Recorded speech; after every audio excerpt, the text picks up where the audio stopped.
না, এই প্ৰথম কথাটো হ'ল যে এইটো আমাৰ বৰ্তমান চৰকাৰৰ যিটো বৰ্বৰতা আৰু তেওঁলোকৰ স্বেচ্ছাচাৰিতা, এই কথাটোৱে আজি প্ৰতিপন্ন হ'ল। যিকোনো ৰাজনৈতিক দলে তেওঁলোকে গণতান্ত্ৰিক পদ্ধতিৰে যিকোনো আন্দোলন বা ৰাজভৱন চলো কাৰ্যসূচী হ'ল, যিকোনো কাৰ্যসূচী তেওঁলোকে গ্ৰহণ কৰিব পাৰে, এইটো গণতান্ত্ৰিক অধিকাৰ আছে। গতিকে আজি যিটো কংগ্ৰেছৰ এটা কাৰ্যসূচী আছিলে, তেওঁলোকৰ ৰাজভৱন চলো কাৰ্যসূচী, তাত পুলিচে কন্দুৱা গেছ প্ৰয়োগ কৰাৰ ফলত তাতে হুলস্থুলীয়া পৰিৱেশত এজন লোকৰ মৃত্যু ঘটাটো দুৰ্ভাগ্যজনক। আৰু আমি দাবী কৰিছোঁ যে ৰাজ্য চৰকাৰে এইটো তদন্ত কৰি অতি সোনকালে মানে কন্দুৱা গেছ প্ৰয়োগ কৰে বা এনেধৰণৰ এটা অবাঞ্ছিত পৰিৱেশ সৃষ্টি কৰাৰ কাৰণে কোন আৰক্ষী ইয়াত জগৰীয়া, তেওঁলোকৰ বিৰুদ্ধে কঠোৰ শাস্তিমূলক ব্যৱস্থা চৰকাৰে ল'ব লাগিব।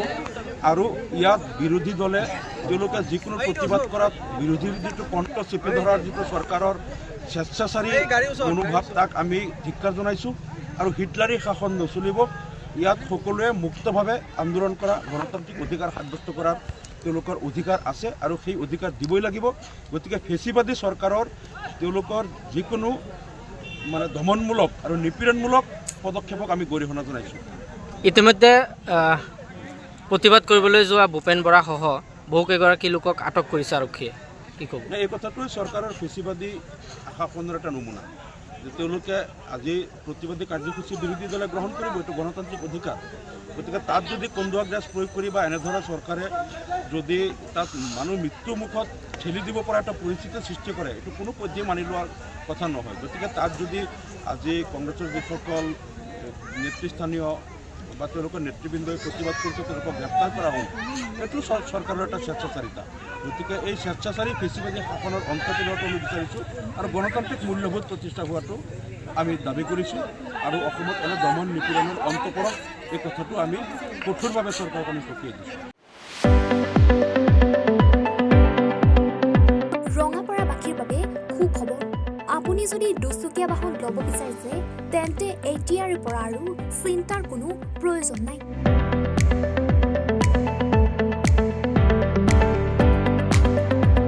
আপুনিও আহিব পাৰে DBP এছ'চিয়েটলৈ, বাজাজ টু হুইলাৰ ডিলাৰ।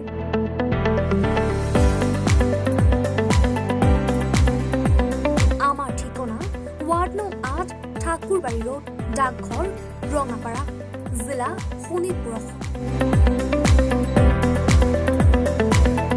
আমাৰ যোগাযোগৰ নম্বৰ 9435707133 9707967285285।